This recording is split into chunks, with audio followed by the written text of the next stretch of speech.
ഇരുട്ടിൻ്റെ നിശബ്ദതയിൽ ഒരു കവിത. പക്ഷേ ആ കവിത മരണമെഴുതുന്ന കവിതയാണ്. ഇതാണ് പോയട്രി കില്ലർ. രാത്രിയുടെ കാറ്റിൽ ഒരു കാൽപ്പാടിൻ്റെ ശബ്ദം. ഒരു മനുഷ്യൻ, സാധാരണ കവിയെപ്പോലെ. പക്ഷേ അവൻ്റെ വരികളിൽ മറഞ്ഞിരുന്നത് മരണത്തിൻ്റെ രഹസ്യം. ഓരോ കവിതയും ഒരാളുടെ അവസാന ശ്വാസമായി മാറി. കവിതകൾ നഗരത്തിലെ കൊലപാതകങ്ങളുമായി ബന്ധപ്പെട്ടു. ആദ്യത്തിൽ ആരും തിരിച്ചറിഞ്ഞില്ല.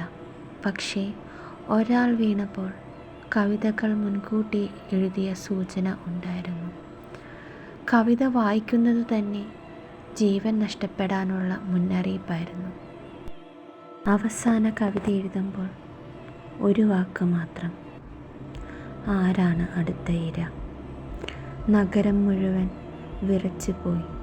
പോലീസ് അന്വേഷിച്ചു, പക്ഷേ തെളിവൊന്നുമില്ല. അവൻ്റെ കവിത അവസാനിക്കുന്നില്ല. ഓരോ വരിയും ഒരു മരണത്തിൻ്റെ വാതിൽ തുറക്കുന്നു. പിന്നെ ചോദ്യം ഒന്ന് മാത്രം: അവൻ എഴുതുന്ന കവിതയിൽ അടുത്ത പേര് നിങ്ങളുടേതായിരിക്കുമോ?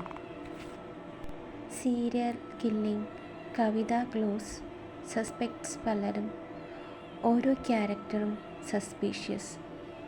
ഒരു ചാപ്റ്ററിൽ നമ്മൾ ഒരാളെ കൊലയാളി എന്ന് കരുതുമ്പോൾ അടുത്ത ചാപ്റ്ററിൽ എല്ലാം മാറുന്നു.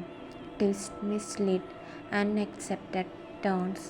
ഇതാണ് പോയട്രി കില്ലറിൻ്റെ ഏറ്റവും വലിയ. അവൻ്റെ കവിത കേട്ടാൽ മനുഷ്യൻ വിറയ്ക്കും. ഒരു സിമ്പിൾ ലൈൻ പോലും ഒരാളുടെ ജീവൻ എടുക്കുന്ന ശക്തിയായിരുന്നു.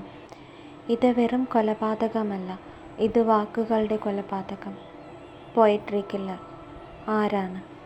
എന്തിനാണ് ഒരു കവിത കൊണ്ട് മനുഷ്യ മനസ്സിനെ കൺട്രോൾ ചെയ്ത് കൊല ചെയ്യും? ഇതൊരു സാധാരണ കഥയല്ല, സ്പൈൻ ചില്ലിംഗ് അനുഭവമാണ്. നിങ്ങൾ വായിക്കുമ്പോഴും കേൾക്കുമ്പോഴും അത് നിങ്ങളുടെ മനസ്സിൽ ഇരുട്ടം നിറയ്ക്കും. ഈ കഥ നിങ്ങൾ വായിച്ചിട്ടുണ്ടോ? നിങ്ങളുടെ അഭിപ്രായം കമൻറ്റ് ബോക്സിൽ പറയൂ. ഇനി വരും സ്പൈൻ ചില്ലിംഗ് കഥകൾക്കായി ഈ ചാനൽ സബ്സ്ക്രൈബ് ചെയ്യാൻ മറക്കരുത്. മറ്റൊരു കഥയുമായി വീണ്ടും കാണാം.